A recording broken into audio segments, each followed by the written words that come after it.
Asikubingelele sikwamukele kwezasekhaya talk la kwezasekhaya network igama usithembiso isibongo usibisi asixoliseke ngokunyamalala isikhathi eside kangaka izimo zike zathanda nje ukuthi zibhekele nale kodwa ke ngomsa wenkosi sesikwazile ukuthi siphinde sibuye siyabonga ke nakulabo ebebeloku beqhubeka besithinta besibuza ukuthi sikuphi savele sanyamalala nje singazange sisho lutho siyabonga kakhulu it means a lot to us lokho enikwenzile sinquseke futhi ukuthi niqhubeke niseseke niqhubeke ni like ni subscribe ni share i-podcast yethu i-channel yethu ezasekhaya network lokho nje kukodwa kusho likhulu kuyakwazi ukuthi ke kusisize sikwazi ke ukuthi siqhubeke siye phambili singagcini ke ngokusixhasa lapho kuphela khona nokunye esikwenzayo emaceleni like iFly Radio etholakala lapha ke wonke nje ama platforms anama online radio yakwazi nokungena ku Google uthi nje Fly radio uyakwazi ukuthi ungene kuyona uyithole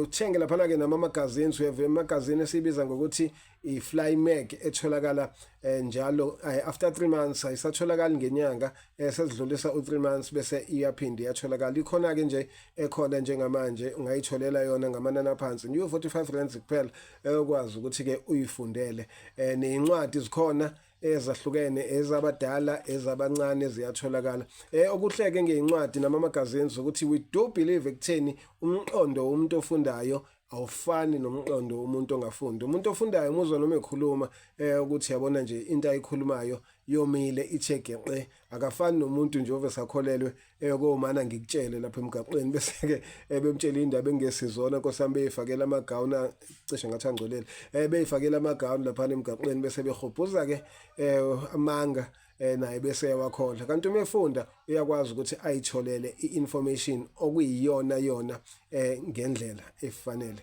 uma ufisa ke ukuxhumana nathi noma ngabe iluphi udaba ufisa ukuxhumana nathi ngalo noma mhlambe kukhona ofuna ukuthenga from us kulula nje uyasithinta lapha ke ngo WhatsApp enambeni 061 401 7076 061 401 7076 okanye ke uthumele i-email lapha ke ku media@gmail.com media@gmail.com Okay ke now that sesidlulile kulokho ake singeneke indabeni zethu lezi sithi izona ezisuke zihambe phambili esontweni kuleli sonto ke ekuningi obekwenzeka kuningi kakhulu obekwenzeka okushiya abantu bebambe ongezansi sothatha ke nje lokho okumbalo soqala ngodaba lapha ke olithinta lo obe uSecretary General we MK Party einsizwa lapha ke uFloyd Shivambu indaba kaFloyd ithanda ukudeda uFloyd akakapheli nonyaka siyazi ebekiwe lapha ke kwi-MK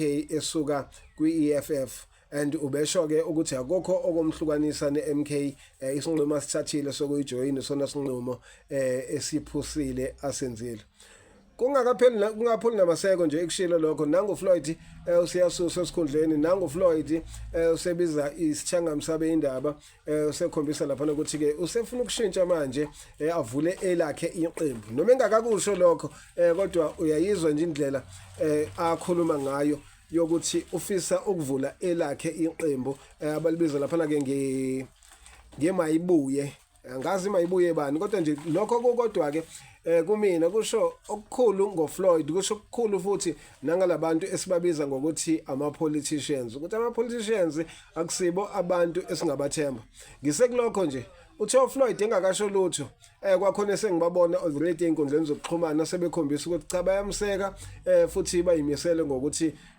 bahambe nayo makuthi uvula elinye iqembu nakho kokungihlekisayo ngalabo bantu abantu laba engithe uma ngibala alikho iqembu elisha elivulwayo abangangeni kulona kade beku MK zolo lokho beku EFF zolo lokho babile ko ANC alikho nje iqembu esingathi abakagodli kulona kusho ukuthi engasalivule uFloyd leli lihlale maybe u3 months banganikezwe ikhundla kulona bese qhamuka omunye futhi uzophuma kuyona kulona leli la Floyd avule elakhe naye athi abantu abamlandele siyazi ukuthi obani abangamlandela angazi ke labo bantu ukuthi babizwa ngani mhlambe igama elingacishe libe ngcono lokubabiza ngama political prostitutes angazi noma liba fit right in lelo gama lelo because bahamba nomoya konke nje okuqhamukayo batholakala kukona. The only time bethi ukuhlala eqenjini elithile basuke benesikhundla ke laphi bokwazi ukuthi hayi ke khona isikhundla basitholile, kodwa uma beke bathi bayafika nje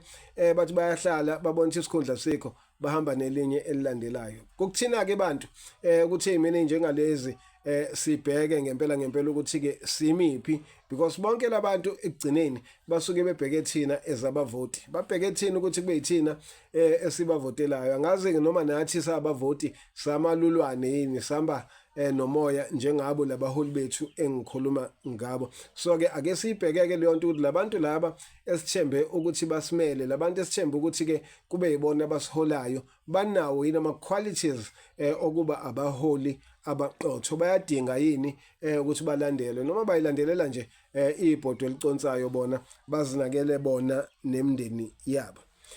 Okay, olunye udaba esilibonile kuleli sonto udaba oluthinta la insizwa ethandwa kakhulu uSimthande, insizwa laphana yakamyeza bambiza ngoMakathala laphana ke einkundleni zokuxhumana. Uzokhumbula ke ukuthi uSimthande kuvele la istatement esivela kwifamily la ebebesho khona ukuthi ke uye wathunjwa abaka Bolt, umshayeli waka Bolt ehamba noza kwabo. Wasichaza ke istory ukuthi babe sebe mthathela imali bamkhiphisa imali emakhadini akhe, emva kwalokho kwanesimo sokuthi ke bamhlukumeza indlela thize, bathatha nefoni yakhe bamkhumula wanqunu, bamthatha izithombe. Kuningi nje okuvela okwenzekile, baze bamsabisa nangokuthi ke uma kuukuthi ngempela ke uyakhuluma ngale ndaba bazobe sebemhlasela ke yena nomndeni wakhe. Okuvelile ke emva kwalokho ukuthi uBolt uyayihlangula bandla kuyo yonke lento, uthi kungamampunge kungamanga ukuthi uSimthande wahlukunyezwa umsebenzi wakaBolt. Kuningi ke nabaBolt abayikhava ngako abakushoyo ukuthi cha bobo lo muntu lo Simthande ungcolisa igama lethu, ungcolisa igama ngokuthi aqambele thina manga ekubeni uzama ukufihla indaba zakhe noma ukufihla ke indlela zakhe ezibushelelezi. Phakathi kwendlela ke ezibushelelezi into abakhuluma ngayo bathi kune app ebizwa ngokuthi iGrindr la ekuhlangana khona ke labantu abaphila noma abathandana nobobulili obufana nobabo. So ke uSimthande bamsola ngokuthi naye wayehlanganela nomuntu kuleyo app, wahamba wayakubonana naleyo muntu kanti uyobonana nabantu abazigebengu noma bazigilamkhuba bafika ke lapha bamgebenga. So ukuzama ukufihla ke ukuthi wabanjwa kuphi nokuvikela isithunzi sakhe bathi ingakho ke manje esesulela uBolt usula ngangithiwa usuqambela uBolt amanga kahle engaze ngikhuluma isiZulu engesizona.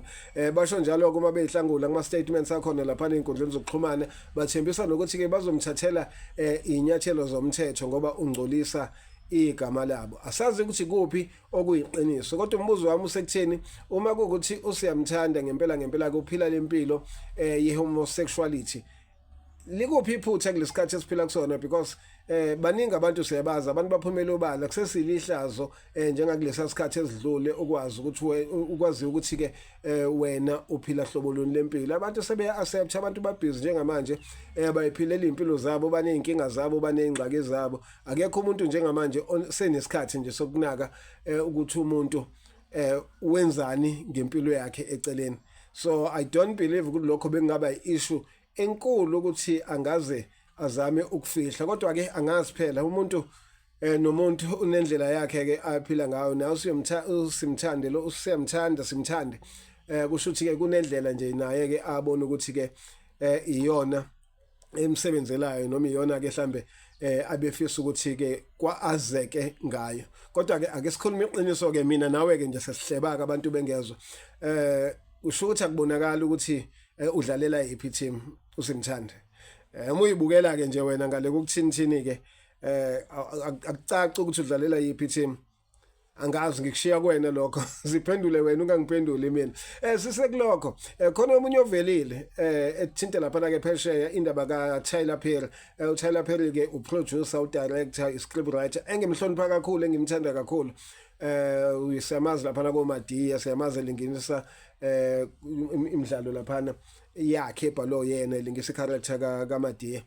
Naye ke sekuvele insizwa edlala lapha na ke with the Oval okwengenye yama series akhe. Nayo ke lensizwa ethi cha imvulele icala ifuna izumbulu zemali ngoba ithi wayinukubeza ngokocansi.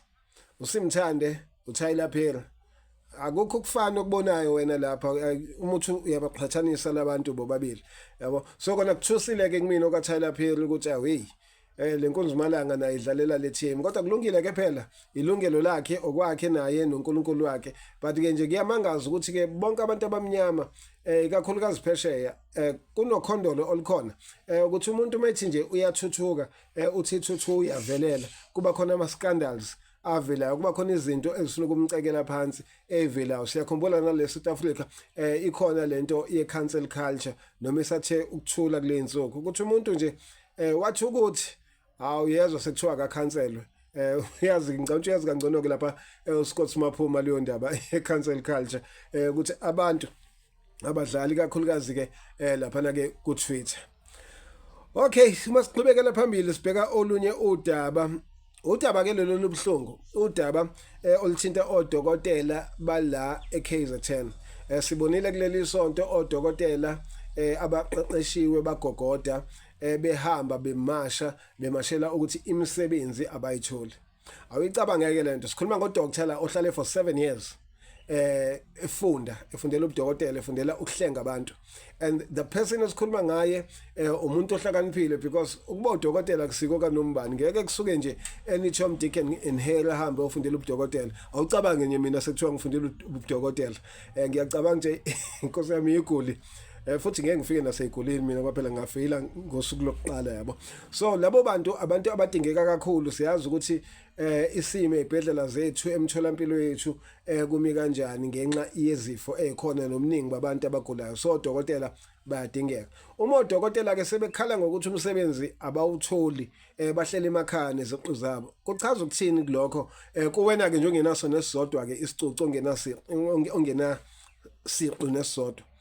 Uma kuukuthi abantu abafundile ngempela bakhala ngeunemployment bakhala ngokuthi abaqashiwe wena ke with your matric with your diploma kuthini kuwena lokho akusho mhlawumbe ukuthi you need to change the way izinto oyibuka ngayo you need to change the way impilo oyiphila ngayo ukwazi ukuthi kube khona ozenzela kona wena eceleni ukuze ukwazi ukuphila ngoba uthi uzolinda lento yokuthi uzoqashwa angifuni uqema manga ama chances aslim ngendlela eyisimanga yokuthi ungazithola uqasheka. Abantu abaqasheki njengamanje with their qualifications nabaqashwayo kwesinye isikhathi kudingeka ukuthi ke kube nezinto ezithile abazenzayo ngaphambi kokuthi ke baze baqashwe engekho ke emthethweni engavumelekile. So isikhathi nje siphila kusona sithanda ukuthi sibe nzima ngendlela eyisimanga when it comes to izinto ezithinta umsebenzi eSouth Africa and abapredictayo ke bathi lokhu kusekuncane kuthiwa kukhulu esazokubona ikakhulukazi nje kuneyinkampani ezisazodiliza kusekhona nendaba yokuthi ke ziyanyuka izinto intengo yezinto ezitolo. Isimo sizothanda nje ukuthi sibe nzima kakhulu eSouth Africa. Mina kwami umbono uthi lento singayilungisa noma ingeke ilunge ncama shiya ukuthi ke kuthiwe isilunge ngokuphelele. But look around Nkosiyami, look around ukuthi yini umphakathi wakho oshoda ngayo, yini ongayenza wena mhlambe ke ukuthi uprovide leyo service bakukhokhele uthole leyo mali. Usho ukuthi sesingahluleka ukuthi umnotho ujikeleze la kithini uthola ukuthi nje omunye uyathunga omunye uyawasha omunye uyapheka omunye wenza lokho but umnotho lomncane sinawo ukwazi ukuthi ke ujikeleze la kuthini ujikeleze la kwifamily. Uma kukhona umuntu odayisa okuthile okhona la kwifamily sikwazi ukuthi ke simsupport leyo muntu kunokuthi silinde ukuthi azosupportwe abanye abantu bangaphandle. Ubufakazi nje isizwe samaNdiya ngihlala ngenza example ngesizwe samaNdiya. Isizwe samaNdiya supportana sodwa badayiselana bodwa and bonke emabhizinisini ngeke uthole bezothenga emabhizinisini abantu abamnyama. Ngikaze ngimbone mina womdwabo waseNdiya ethenga ebhizinisini lethu kodwa ithini sihambe sogcwala ezitolo zabo ngale mali encane ngekho esingenayo siyogcwala ezitolo zamandiya nezezinye inhlanga kube izona esizivukulayo sisale silambile thina. So ake sishintshe-ke indlela yokwenza, sishintshe indlela yokucabanga ke sibone ukuthi le nkinga ingeyilungiseke yini yomsebenzi uma kuukuthi siyanakelelana siyabhekelana sodwa. So sithi nje akuphepheke sithi kuthiwani ngesiZulu kuthiwa abaphephise abaphephise ke labo dokotela Nkosi yami abathe sebefunde kangaka umsebenzi bangawutholi. Let's just pray and hope ukuthi kukhona okuzoqhamuka okuzodala ukuthi ke basizakale. Asiyivaleke ngenxa yesikhathi. Uma sesiyivala siyivala lapha ke ngokushayela izandla iMamelodi Sundowns, iqembu la eSouth Africa eliphethwe lapha ke inkinsela uPatrice Motsepe. Cha, siyabonga kakhulu kwiSundowns, sibonile ihamba iya lapha ke kwiFIFA Club World Cup yafike yenza kahle. Abaningi ke bebengayinike ethuba nje ngoba amaqembu ebidlala nawo lapha namaqembu asezingeni eliphezulu, amaqembu anabadlali ngempela abasatshwayo. Kodwa ithe uma ifika lapha yafike yasithusa, ayihambanga yona ibanga elitheni, kodwa lokho efike yakwenza lapha efike yagila imanga, okuchaza ukuthi uma kuukuthi ngempela nathi la eSouth Africa abantu banganikezwa ithuba lokuthi bayiveze emazweni omhlaba ngezinto zabo. Kuningi okuhle esingakubona kwenzeka. We've seen it happening with amaqembu afana no Lady Spitz, Black Mambazo. We've seen it kwenzeka ngabantu abafana no Trevor Noah, ngabantu abafana no Black Coffee.